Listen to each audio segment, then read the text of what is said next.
hikayelerle büyüdük. Ama buraya geldiğimde hiç de öyle bir şeyler olmadığını, bir nevi kandırıldığımızı düşünmeye başladım. Bir sistem var ve insanlar bu sisteme uyuyorlar. Onu bozmaya çalışmıyorlar.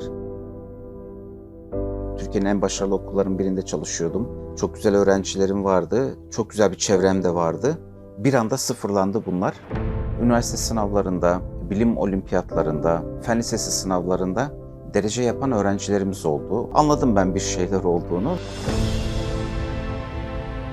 Bir süre sonra o okuma beni sıkmaya başladı. Yazmam gerektiğini düşündüm okuduklarımdan. Çünkü bardak dolunca taşmaya başlıyor. Burada kitapla ilgili her türlü işi yapıyorum. Yayıncılık yapıyorum, satış yapıyorum. Kitapla ilgili okuma kulüpleri kurduk burada gençlerle, üniversiteli gençlerle. Yeni hayatımda, mültecilik hayatımda tamamen kitapla içli dışlıyım. 15 Temmuz olaylarından sonra öğretmenlik hayatımız bitti. Çalıştığım kurumlar kapatıldı. Özgürlüğün, adaletin olmadığı bir ülkede yaşamaktansa daha huzurlu bir ülkede yaşamak daha uygun olacaktır diye düşünüyorum. Ve bu konuda da korkulmaması gerektiğini düşünüyorum. Meriç'ten Yunanistan'a geçtim. Yunanistan'da kısa bir süre kaldıktan sonra da Amerika'ya bilet aldım. Aktarmalı uçuş Londra üzerinden. Arkadaşımız içeriden çıktığında hanımefendi kendisine böyle bir hediye olarak kendisine gösterecek. Görüşmelere gittiğinde bundan bahsetmeyecek kendisine. Artık kırgın değilim. Sadece acıma hissi var. Geriye dönmemek üzere bir bakıma gelmiş olduk. Bütün hayatımızı sıfırlayarak gelmiş olduk. Mülteciler yeni hayatlarında hayallerindeki işleri yaparlarmış. İçlerinde ukde kalan işleri yaparlarmış. Benimki de öyle oldu. Okuma kısmını kütüphanede yaptık. Yorumlama kısmını yolda eve giderken, George Orwell'un evine giderken yolda onun muhabbetini yaptık. Mezarının başında dua etmek, şeyler okumak, okuyamamak daha doğrusu şu anda içimdeki en büyük ukdelerden bir tanesi tabii. Anadolu benim ilk memleketim, doğduğum yer, sevdiğim bir yer ama artık buradaysam vatanım burası artık. Yani doyduğum yer de burası, mutlu olduğum yer de burası. Herkese merhaba. Londra'dayız. Ali Topdağ Bey ile bir söyleşi yapacağız.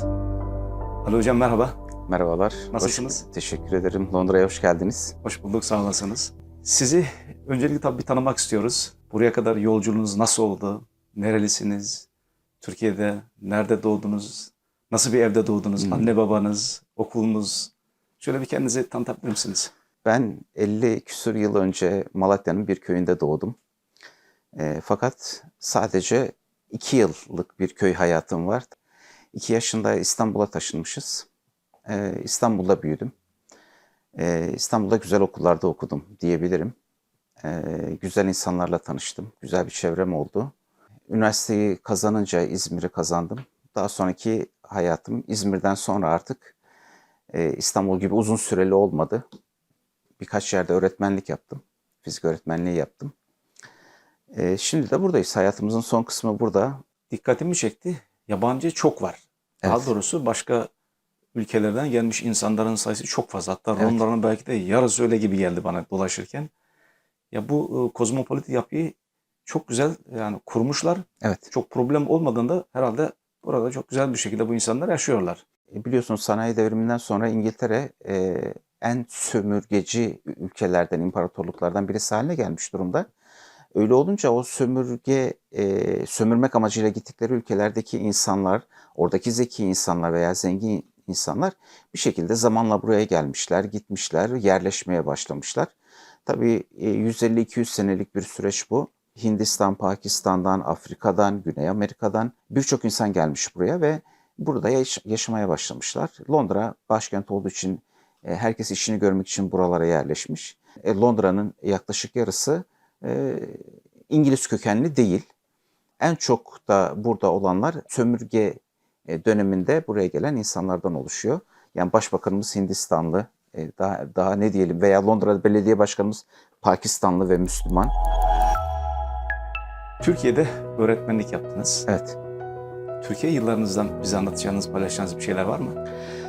Yani Türkiye'de çok güzel öğretmenlik hayatım oldu. Çok güzel insanlarla çalıştım. Çok güzel öğrencilerim oldu. Üniversite sınavlarında, bilim olimpiyatlarında, fen lisesi sınavlarında derece yapan öğrencilerimiz oldu. Öyle okullarda, dershanelerde çalıştım aynı zamanda. Benim öğretmenlik hayatımda önceliğim insanlara faydalı olmak, öğrencilere faydalı olmaktı. Bu sadece ders anlatmakla değil, ders haricindeki vakitlerde de öğrencilerle yaptığımız faaliyetler, çalışmalar, en basitinden bir pikniğe giderdik, halı saha maçı yapardık veya ders sonunda oturup film izlerdik, muhabbet ederdik. Çok güzel iletişimimiz vardı öğrencilerle, hala görüştüklerimiz de var.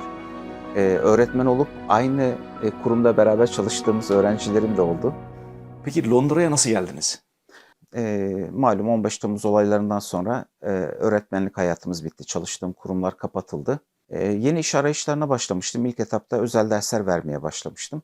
Daha sonra arkadaşlarla bir etüt merkezi kuralım düşüncemiz oldu. Onlarla ilgili çalışmalar yapılırken bir özel derse gitmiştim.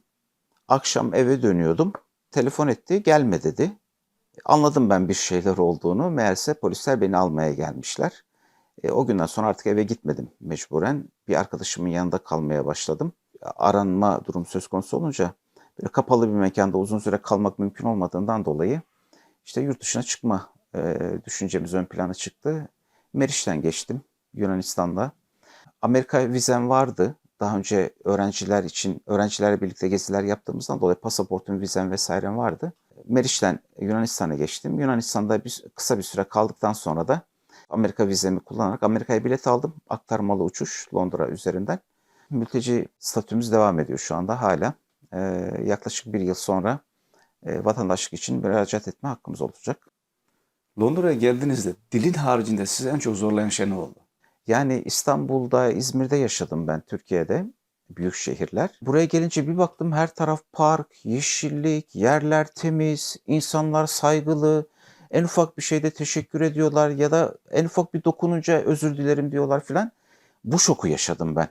Yani zorlayan bir şey olmadı aslında.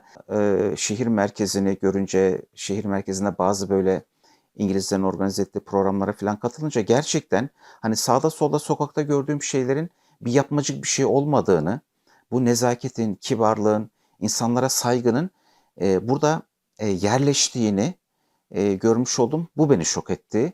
Coğrafya kaderdir diye bir sözümüz var. Bizim Anadolu'da böyle hani insan haklarıdır, insanlara saygı, sevgi, dikkat etme filan.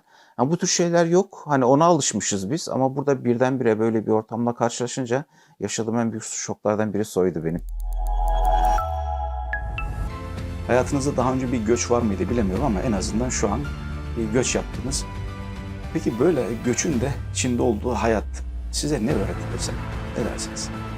2 yaşındayken Malatya'dan İstanbul'a göçtüm. Onun tabii şuurunda farkında değiliz. Ama sonraki yıllarda üniversite hayatı için ve meslek hayatında farklı şehirlerde çalıştım.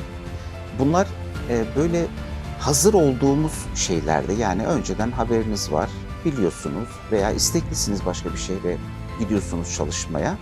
Ortam değişiyor, şartlar değişiyor. Fakat benim İngiltere'ye gelmem öyle isteyerek olmadı. Hani zoraki gelmiş olduk buraya, mecburen gelmiş olduk. Artı geriye dönmemek üzere bir bakıma gelmiş olduk. Bütün hayatımızı sıfırlayarak gelmiş olduk. Bu da göçle ilgili en büyük acılardan olsa gerek. O anlamda size o acıyı mı öğretti? Evet, o acıya dayanmayı mı öğretti? Acılarla birlikte bunun edebiyatını yapmayalım, onu birçok insan biliyordur. Ben şunu gördüm, göç edince hani ortamınız değişiyor. Ama bununla birlikte hayata tutunabilmek için o dayanışma, birlikte olma, sırt sırta verme, aynı acıları yaşayan insanlar için hayata yeniden tutunmanın, başarılı olmanın, yeniden başarabileceğim demenin, sıfırdan başlamanın güzelliğini gösterdi bana, mutluluğunu hissettirdi. Benim gibi bazı bu tür acılar yaşayan insanlara hem destek olmaya çalışıyorum hem de bulunduğum ortama, bulunduğum topluma daha doğrusu faydalı olmaya çalışmak gibi bir gayem var, bir düşüncem var. Benzer durumları yaşayan birçok insana tavsiye ederim. Acılarıyla yaşamaktansa mücadele etmelerini, neler yapabileceklerini, yeni bulundukları ortamda neler yapabileceklerini, bulundukları ortamdaki insanlara neler kazandırabilecekleri, onlara neler verebileceklerini, birlikte neler yapabileceklerini düşünüp bu yönde gayret etmeleri, çalışmalarını tavsiye ederim. Burada kitapla ilgili her türlü işi yapıyorum. Yayıncılık yapıyorum, satış yapıyorum. Kitapla ilgili okuma kulüpleri kurduk burada gençlerle, üniversiteli gençlerle. Onlarla bir araya geliyoruz, kitap okuyoruz, yorum yapıyoruz, değerlendirme yapıyoruz. Yazı yazan gençler oluyor kitaplarla ilgili. Onları farklı internet sitelerine yönlendiriyorum, oralarda yayınlanıyor. Yeni hayatımda, mültecilik hayatımda tamamen kitapla içli dışlıyım. Buraya geldiniz, bir hayata tutundunuz. Evet. Peki bu tutunma sürecinizi şöyle bir anlatabilir misiniz? 15 Temmuz'dan sonra okullar kapatılınca ben oturup yaşadıklarımı, fikirlerimi, düşüncelerimi yazmaya başlamıştım. Bir internet sitesinde yayınlanıyordu yazılarım. Ne yapabilirim, nasıl faydalı olabilirim bu süreçte diye düşününce, yani eskiden beri içimde ukde olan kitapçılık işi vardı. Burada kitap işi yapabilirim diye düşündüm. Biraz araştırdım. Türkçe kitap satan birilerinin olmadığını ama burada 500 bine yakın Türk'ün yaşadığını, Türkçe okuyan insanların yaşadığını öğrenince böyle bir eksik olduğunu düşündüm ve Türkiye'den Türkçe kitaplar getirip satma projesi zihnimde gerçekleşti ve bu dediğim gibi hayalimdeki bir işti. Kültür merkezleri, Türk toplulukları, Türkçe okuyan insanların bulunduğu derneklerdeki yöneticilerle görüştüm. Onlarla bir nevi böyle anlaşma yapmış gibi olduk. Onların ihtiyacı olan ders kitapları, çocuk kitapları özellikle, onlarla işe başlayabileceğimi tespit ettim. Önce çocuk kitapları getirmeye başladık. İsteyenleri, istedikleri kitapları getirdik. Onları satınca onlar zincirleme olarak başka tanıdıklarına bizi referans ettiler. Zincirleme böyle Türkçe kitap ihtiyacı olanlarla irtibata geçmiş olduk. Şimdi yakın zamanda da özellikle yaz aylarında buradaki Türk derneklerinin yaptıkları festivaller var. Kültür festivalleri var. Veya Türkiye'deki mantıkla büyük kermesler diyelim. Biz de orada kitap standı açıyoruz. Gelenler bir şeyler yiyip içerken, tanıdıklarıyla muhabbet ederken, piknik yaparken kitaplara da uğruyorlar. Kitap ihtiyaçlarını karşılamış oluyorlar. Aynı zamanda internetten de satış yapıyoruz, kitap satışı. Burada kitapla ilgili her türlü işi yapıyorum. Yayıncılık yapıyorum, satış yapıyorum. Kitapla ilgili okuma kulüpleri kurduk burada gençlerle, üniversiteli gençlerle. Onlarla bir araya geliyoruz, kitap okuyoruz, yorum yapıyoruz, değerlendirme yapıyoruz. Yazı yazan gençler oluyor kitaplarla ilgili. Onları farklı internet sitelerine yönlendiriyorum, oralarda yayınlanıyor. Yeni hayatımda, mültecilik hayatımda tamamen kitapla içli dışlıyım. O zaman demek ki böyle bir göçün neticesinde bir insan yeni hayata başlarken hayalleriyle başlayabiliyor. Kesinlikle. Bir göç yaşamış insanın hayata tutunabilmesinin en sağlam yollarından biri, hayalindeki iş varsa o hayalindeki şeyi gerçekleştirmeye çalışsın. Özellikle Avrupa'da böyle sosyal devletlerde bir projeyle belediyelere, devlete, hayır kurumlarına gidip müracaat ettiğiniz zaman size çok müthiş bir şekilde maddi manevi yardımcı oluyorlar. Bizi dinleyen arkadaşlar varsa, özellikle mülteci arkadaşlar, bulundukları ülkelerde bunları araştırsınlar. Hayallerini gerçekleştirebilecekleri projelerle gitsinler. Yardım kuruluşlarına, belediyelere, devlet kurumlarına kesinlikle önlerini açacaktır oradaki yöneticiler, karar vericiler. Biraz da yayıncılık yönünüzden bahsedebilir misiniz? Türkiye'deyken çalıştığım okul kapandıktan sonra yurt dışına çıkmadan önce bir evde bir süre kapalı bir hayat yaşamak zorunda kaldım 6 ay kadar. O sırada çok fazla kitap okudum. Yani neredeyse günde bir kitap bitiyordu çünkü yapacak başka bir işimiz yok evde. Bir süre sonra o okuma beni sıkmaya başladı. Yazmam gerektiğini düşündüm okuduklarımdan. Çünkü bardak dolunca taşmaya başlıyor. Yazmaya başladım. Kendi ismimle yazılarımı yayınlayamazdım. Müster bir isimle Amerika'daki bir internet sitesinde, arkadaşımın internet sitesinde yazılarım çıkmaya başladı. Meriç'i geçip Yunanistan'a vardığımda aynı sitede yazdığımız bir arkadaşla ya birçok yazılarımız birikti, bunları kitaplaştırmak mümkün mü, ne yapabiliriz diye böyle bir konuşurken e-book yayıncılığı var dediler, online yayıncılık, öyle bir şey yapabiliriz. İşin tekniğini öğrendik arkadaşlar. Ondan sonra kendi yazdığımız yazıları kitaplaştırdık. 2-3 tane kitabımız çıktı böyle. Ve bunları biz sosyal medya hesaplarımızdan duyurunca DM'den bize ulaşanlar oldu. Bizim de böyle yazılarımız var. Nasıl yaptınız, bize yardımcı olsanız diye böyle istekler geldi. Biz de yayın evi kurmaya karar verdik. Birlikte Crab Publishing'i kurduk arkadaşımızla. Dosyaları inceledik, editledik, tasarım yapan arkadaşlarımız oldu. Tamamen gönüllülük esasıyla başladık. Hiç kimse bir ücret almadı.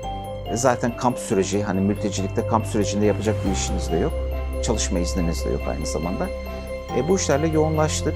Türkiye'de mülteci konumunda olan KHK'lı arkadaşların yazdıkları kitapları ağırlıklı olarak yayınlıyoruz şu anda. Ama onun haricinde her türlü kitap yayınlıyoruz. Bir hanımefendi Twitter'da bir paylaşım yapmıştı. KHK'lı bir hanım, eşi de KHK'lı ama içeride. Eşinin içeriden yazdığı mektupların fotoğrafını çekmiş. Eşim ne kadar çok mektup yazdı, ben onun kadar yazamıyorum gibi bir mesaj yazmıştı altına. Nasıl yardımcı olabilirim diye düşünürken dedim ki irtibata geçeyim kendisiyle. Hani eşinin yazdığı mektupları kitaplaştıralım. Hem bir hatıra olsun onlar için hem de tarihe bir not düşelim. Bir şey DM'den kendisine ulaştığım bir şekilde bu mektuplara başına bir şey gelmeden bir şey yapalım mı dedim, kitaplaştıralım mı dedi.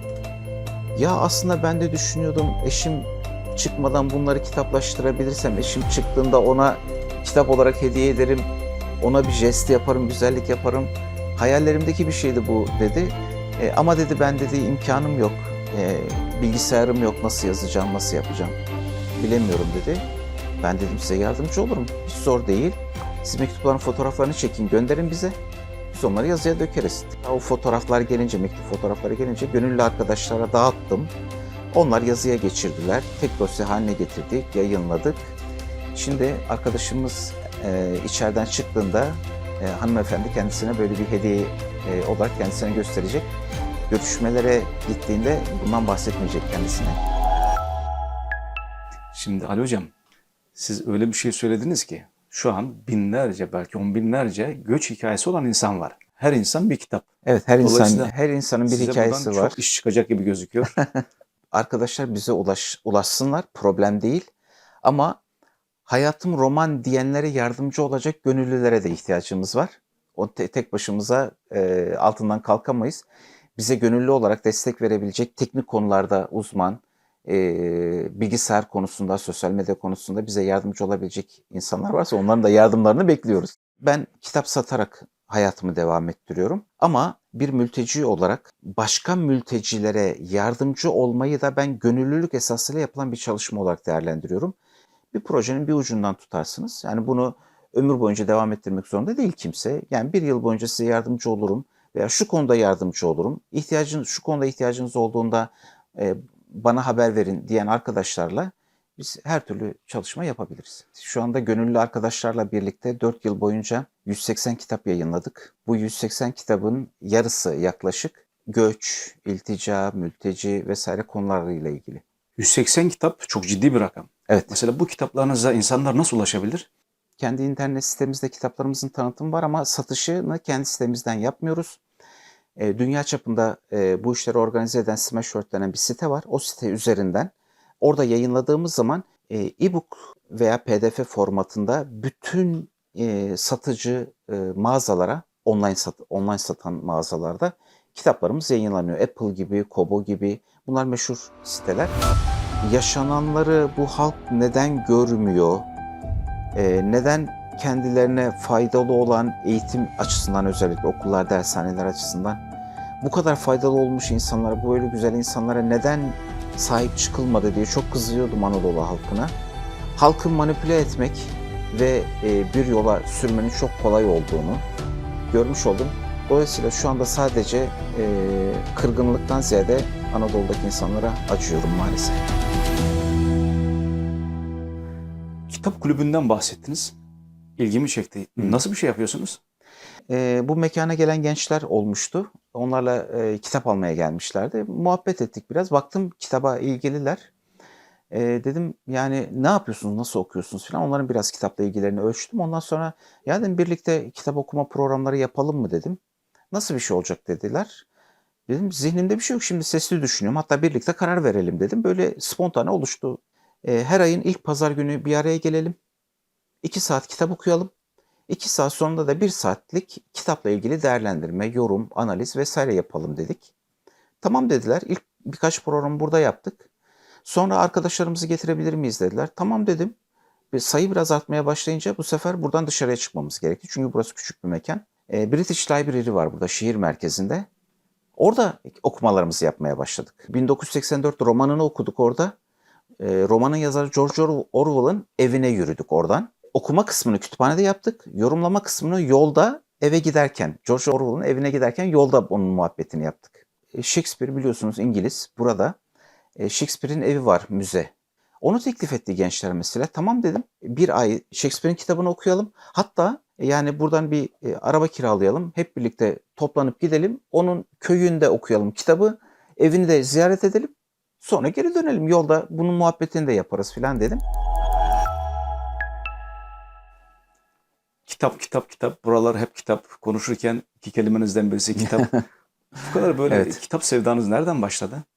İlkokula başladığım yıllarda oturduğumuz binada yaşlı bir amca vardı.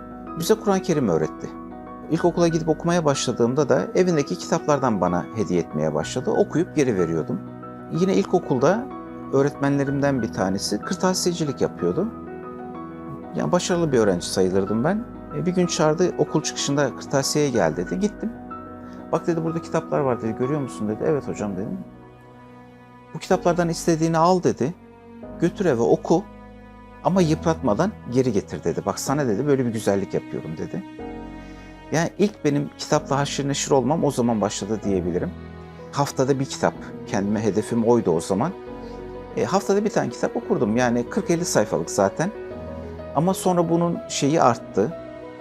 Bir haftada 2 kitap okuduğum zamanlar da olmuştu. Ortaokula geçtik. Ortaokulda da yine kitapla ilgili Türkçe öğretmenim de çok teşvikçi oldu. Kitap isimleri verdi.